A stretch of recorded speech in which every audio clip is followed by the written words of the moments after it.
I'm here with Dan Reida and Tom Harper from Avidyne. And most recently, Avidyne has announced an STC for its Atlas retrofit FMS for the turbine market. And Tom, back in 2019 at the NBAA Business Airplane Show, you gave me a good demo of the Atlas. And at the time you were pursuing the STC. Here we are in going into summer 2021. And what's the target market here for this product, Dan? Well, from a high level, we're looking at fleets that are legacy aircraft, either a federated avionics architecture, individual components make up the avionics system, or some of the early or even mid-generation integrated avionics architectures. The launch of the product, the STC that corresponds with the TSO award that we've received, was the Citation 560 XLXLS. We are targeting most of the other Citation models, the earlier Citation models. Certainly the Lear 4045 has a similar avionics suite to the Citations, and we're targeting that. Some of the older Lears, 31s, 35s. There's King Airs, some of the older Challengers, some of the Astras, and I could go on, but at the end of the day, it's over 10,000 airframes that are likely candidates for the product. Although the initial STC is for Citations, once an STC is in hand, that's sort of the green light for Avidyne installation centers around the country to pursue more STCs? Absolutely. I've been very busy since the announcement, talking to MRO partner dealers about other airframes. Is it more than an IFD repackaged into a Dzus-mounted chassis? And for those that aren't familiar with jet and turbine avionics, a lot of these flight management systems are mounted down in the aircraft pedestal. And this is sort of well, I guess it is an IFD package in a pedestal mount chassis. Is that correct?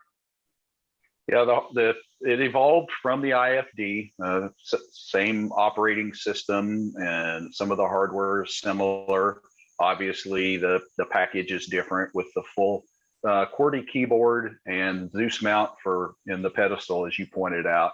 But there's also some growth potential there. If you've seen a picture from the press releases, you see a D-Link button on the front of Atlas. The business aviation market is definitely moving towards data link equipage, whether it's oceanic FANS 1A or domestic datacom, departure clearances and such. It's a requirement for that market. So we've got Atlas provisioned to support that capability.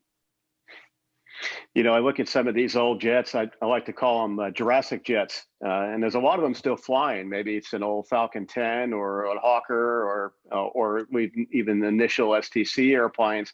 A lot of these aircraft don't even have IFR GPS, and a lot of people don't realize that. This is a product that is fairly easy retrofittable compared to some other full suite systems, right? What's involved in the installation in its most basic format? So you've got an old Falcon or a Hawker that hasn't seen an upgrade in a number of years. What's it going to take to put one of these in?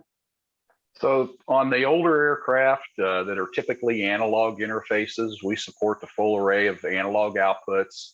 We can connect to the HSI and flight director and autopilot, of course. And like the IFD platform, this is hybrid. So anything you can do with a touchscreen, you could also do with buttons and knobs. That's the same. And then the addition of the keyboard gives you a third option for data entry. And of course, there's wireless. And in the corporate world, iPads and tablets are very much the real deal. So this has got interface with tablet computers.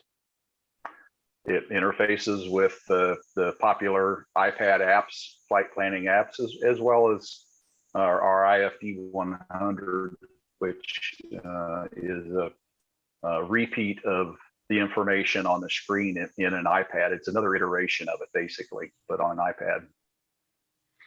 Typically, I know it's tough to say because it depends on what's in the airplane and how long it's been since it's seen an upgrade. But what might be a typical retrofit downtime for a single Atlas? So a lot of variables, obviously, and that's a very common question. I've been getting that one a lot lately. I think an estimate, and it is just an estimate, but something in the range of 200 hours potentially. So that depends on how many bodies you throw at it as to the actual downtime. Yeah. But it's still a lot less than retrofitting an entire panel, and a lot less money too. What might be the entry level price for a single Atlas? So they start at just under $50,000, depending on configuration.